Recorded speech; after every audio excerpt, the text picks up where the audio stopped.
This is Robert Clinkenbeard and David Anderson with the Commercial Landscapers Podcast. We're going to take 20 minutes of your life to deliver some amazing business content from accomplished leaders to bring you value, scale your business, and better yourself personally. We hope you really enjoy the show, and I encourage you to share with your network so they can subscribe and we can expand these messages globally.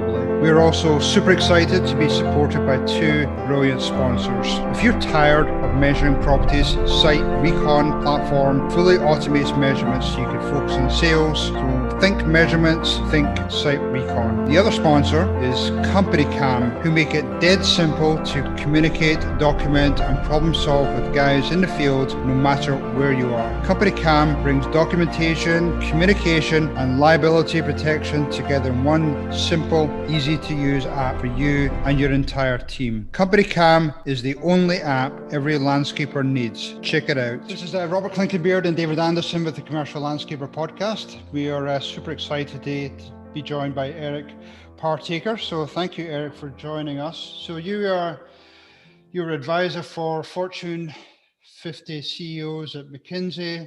You have helped build Skype's multi-billion-dollar success story, and you've also been recognized as the CEO of the year. So congratulations on your success. So tell me a little bit more about your background, Eric. Yeah, thanks, Robert. Thanks, David. Excited to be here. And thanks for those listening. So I'll start it with a quote. So one of my favorite quotes is John Lennon. And he said, life is what happens while we're busy making other plans. And that's certainly how my life has felt, in that I've never really knew what was going to happen next, not more than, say, 3 months before. So I started off as a consultant with McKinsey and Company, as you said, then, was using Skype and thought, wow, this is going to really take off. And that prompted the knock on the door at Skype. And I was one of the early, team members there.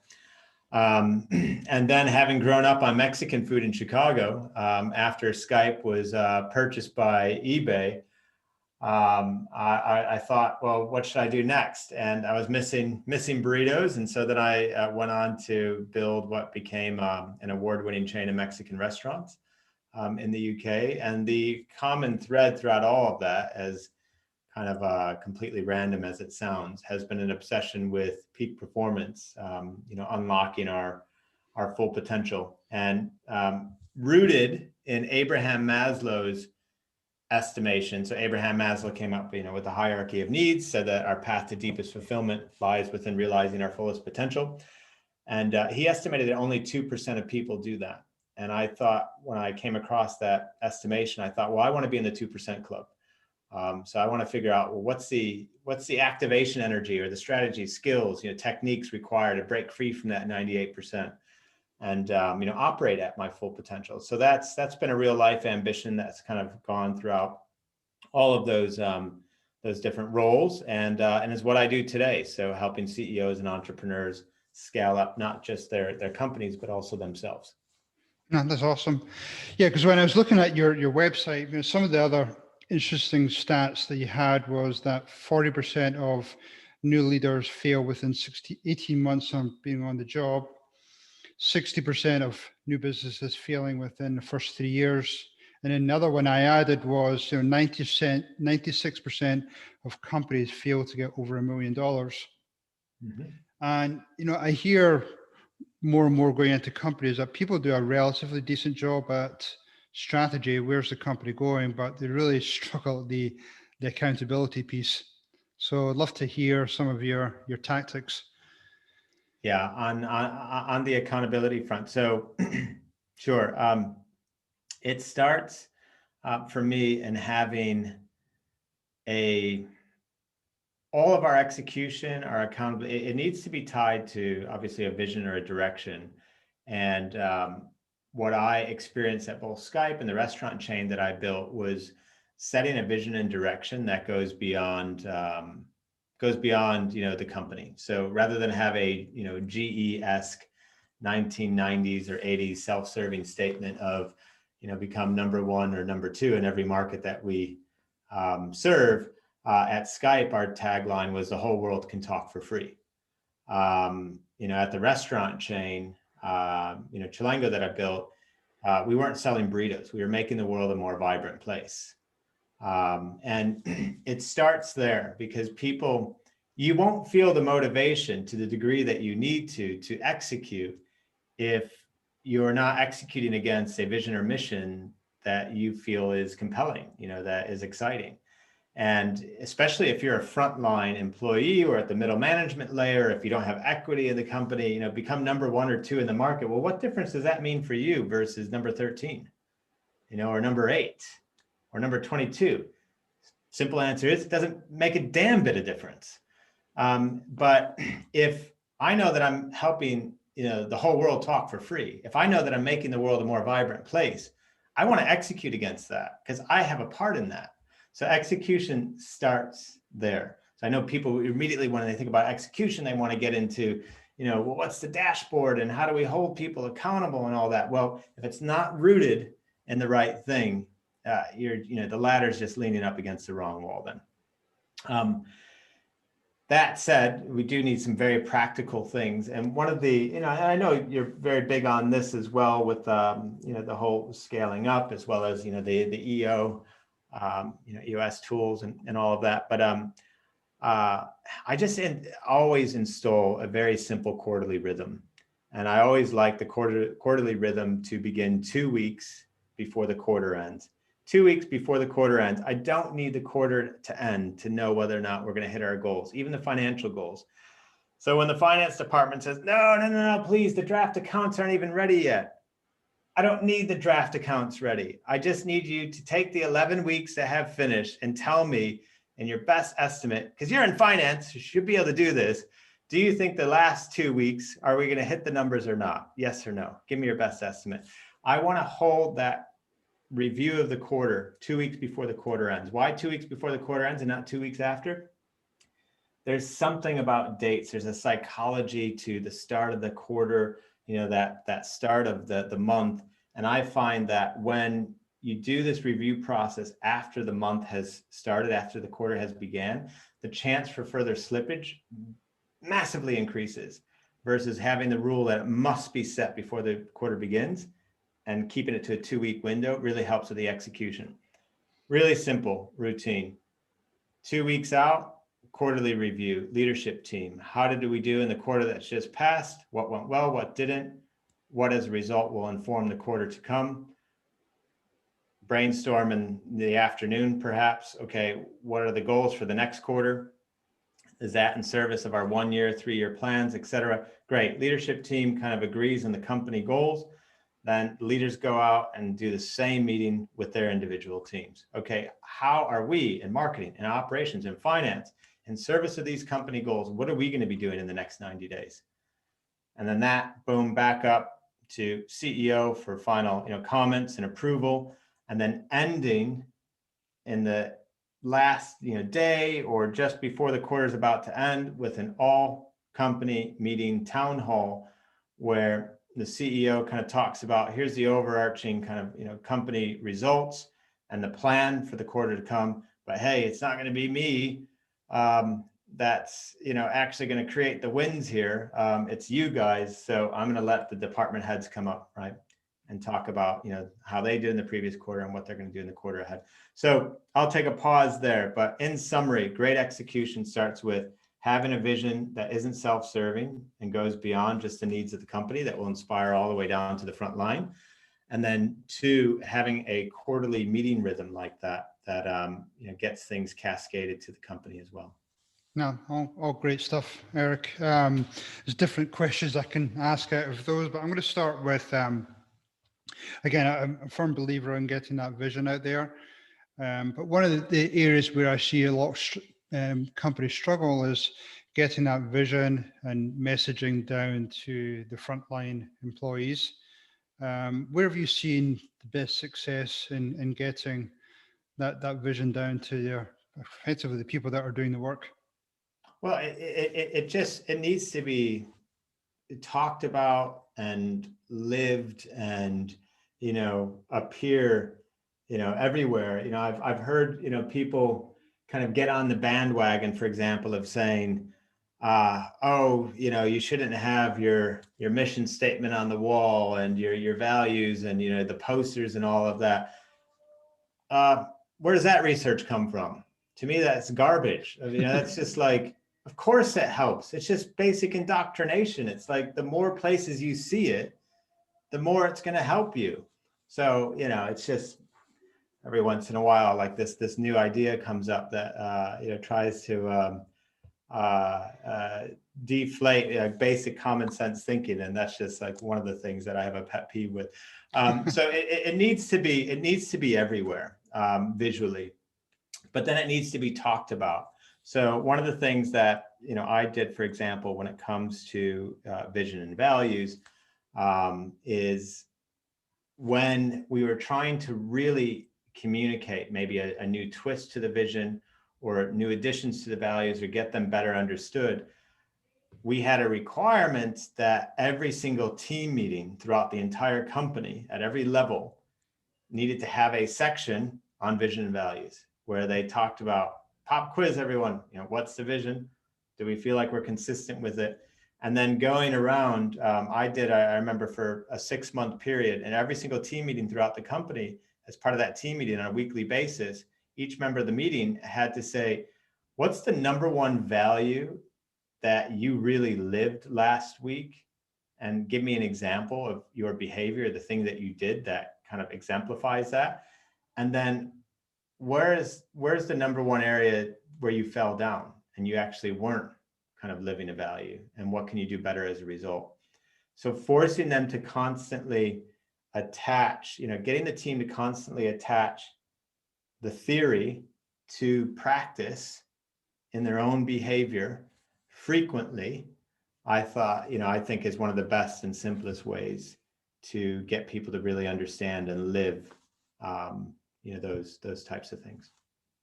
No, I agree 100%. And I'm going to let David jump in a second, but I even have got to the point where I'll ask other employees to call out other people in the company and, give examples of other people who have lived those values, give them praise for that. And it's worked really, really well as well. So, David, I'm going to let you jump in next.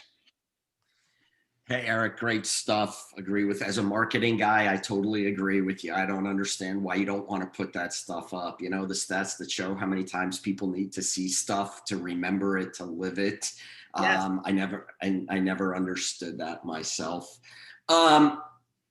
I'll be honest, I've had challenges creating that vision and stuff in the past. How many CEOs do you run into that are in year, 5, 6, 10, 15, 20 of their business and still can't clearly articulate the vision? And how do you help them get there?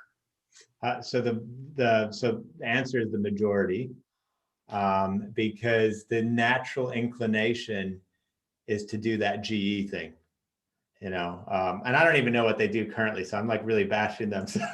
Well, they're not doing too well financially, so there's a problem there. Okay, but it starts with just providing the example, and people need to be able to think about things super simply. So the moment I just use that simple example of GE at one time strategically having, like their vision as becoming number one and number two in every market that they operate in, versus versus the whole world can talk for free.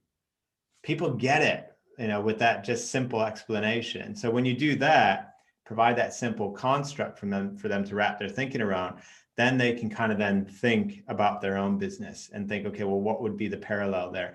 The critical thing is that it needs to come from them. If it doesn't come from them, then they'll get excited about it, but they won't actually live it. The process for doing that is get the CEO to understand it conceptually, provide that example, but then have him or her hold a session with their leadership team so that everyone is chiming in on what that vision should be. It's like the Lencioni stuff. I'm sure lots of people listening have read 5 Dysfunctions of a Team, where you're not running a company democratically, by consensus. That's not the point. And that would be, ill-conceived to do it that way. It's more that the best way to get people to buy in is to give them a chance to weigh in. And even if you don't agree with their ideas in the end, if they feel that their voice was heard and they had the chance to say what they thought, that they are far more likely to go with whatever you decide in the end because they had the chance to input. So number one, most CEOs don't get it. That included me, by the way, at the start as well. Number two, provide a simple example so that they do. And then number three, encourage them to kind of co-create with their leadership team and brainstorm around what the vision should be. Awesome. Yeah, every group gets the naysayers, but we as entrepreneurs, CEOs, sometimes keep the naysayers around too long. What's your feedback to CEOs, founders, and that of people who don't buy into your vision? How do you deal with that? Well, the easy thing to say is, cut them out like cancer, fire them. That's the easy thing to say. First thing is you have to ask yourself, maybe your vision's crap. So maybe they don't buy in because it's not a good vision. Just take a moment. Suspend the disbelief. You might have it wrong. Think about it for a second. There could be benefit in the naysaying. But if that isn't the case, then having someone on the team not aligned with the vision is as bad as it gets. Like that, that's the lifeblood of the company. And that's grounds for dismissal for me. I'm not going to do a performance management improvement plan to get them to buy into the vision. What the hell would that be? That it just, that's then they're not working in the right place. You need to, and there's nothing necessarily wrong with them, but they'll work better somewhere with a vision that they fully subscribe to. Sometimes some visions are too soft for people. There's different types of people out there, right? And some of the more hard-nosed people are like, gosh, I don't want a vision like this. That's fine. There's nothing wrong with them. They'd be better off somewhere else, but don't have them in your group then. Equally, if your vision's hard-nosed and they're too soft for it, it could go the other way as well. Totally. Robert, I'm going to ask one more and then turn it over to you if that works. So Eric, a lot of people, a lot of CEOs, company founders, I would say, hey, I do landscaping. Hey, I have a restaurant, referring to what you did. Hey, I have a paint store. How can you really come up with a vision for something like that? I think it's really interesting what you did with your Mexican food restaurant. So talk a little bit about, how people who think that a vision in a company like Robert, if I can, landscaping just doesn't make any sense, and how you deal with that with the companies you work with. So if somebody said that to me, I'd be like, okay, lazy answer. Because paint company, you're not a paint company. You add color to people's lives, landscaping company, you're not a landscaping company. You're making the world a greener place. And that has a nice kind of twist with, social responsibility at the same time. So I think there's always ways in which you can think about it just very fundamentally, because if you think about each of those, it's very fundamental, right? You're literally adding, what is paint? Paint is color. And it's like you are adding color to people's lives. You are making the world a greener place. The thing that we were selling at the restaurant chain, the whole vibrancy was because the food was vibrantly flavored, the staff had vibrant personalities, and the restaurants were vibrantly decorated. So we were making the world a more vibrant place. It was a fundamental kind of real thing. So I think there's always an opportunity. You just need to think about it in ultra basic terms. If I really distill the business down to something super simple and basic and fundamental, step one, and then step two, how can I say that in an emotive way, in a way that,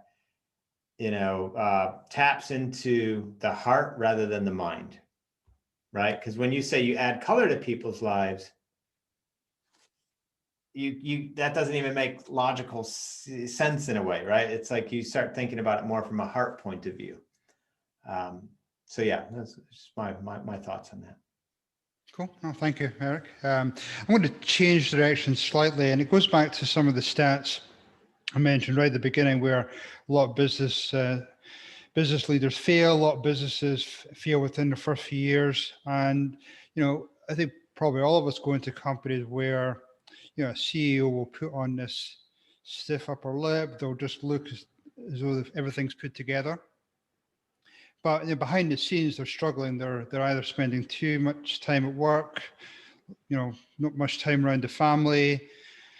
They're working on that daily minutiae almost in the business and not really having that chance to work on their vision, where they're taking the company, and just, trying to, lead the company to a different level. What type of advice would you say, those leaders, what do they need to start to do to really, allocate that amount of time or block off time or whatever those habits look like? Yeah, well, often at the root of all of that is disrespect. And what the leader in the workforce is doing is essentially disrespecting themselves. So let me explain very quickly. Anybody listening here, think about this. When was the last time that you had a very important meeting with someone that you had to have, but that you didn't schedule it? Just it's super important, this meeting, but I just choose not to schedule it. And probably never, right? And when was the last time when you scheduled that super important meeting that you just literally decide to not show up for? Probably never, right? Or very rarely. It was probably an emergency. Or when was the last time that you scheduled that super important meeting that you showed up for, and then during the meeting, you just suddenly just started talking on your phone to somebody else, right? Or you just got up, yeah. And in the 13th minute of the hour-long meeting, got up, walked out of the room, and left. That was it. Poof, just gone. Didn't say a word. This stuff never happens because we respect other people. So when things aren't getting done in companies, a lot of times think it's like a productivity issue. I don't think it's a productivity issue. People are masters at being productive. They're super productive with other people. Why? Because they schedule, they show up, they single task. And that's what I call the 3 S's. The secret to getting the right things done and using your time more wisely is to do what you have already been doing quite perfectly with other people, with yourself. And what I mean is that if you get into the habit of applying the 3 S's with the free time that you have, schedule what you're going to work on as an appointment with yourself. Respect yourself. Show up for the appointment. Stop doing what you're doing, just as you do if you had to get on a call or meet somebody. Work on that next thing. And then during that appointment with yourself, single task. Don't just get up and leave the meeting or hop on the phone, and work on that until it's completed. If you do exactly what you do with others, with yourself, you will see a huge transformative effect in your results, your focus, and then suddenly you'll have a lot more time at home. You'll be more present and less stressed because you've been 3S'ing your quality time, scheduling, showing up, and single tasking during the day. And does that just apply in business, or could you apply the same theory around, either your personal life or any other parts of your life? It applies for absolutely everything, because it's essentially just you being a lot more strategic, reliable, and focused with the use of your time. Through that planning, showing up and single tasking. Cool. David, back to you. I think we're just about to wrap things up here. Do you want to do one last question, David? Sure.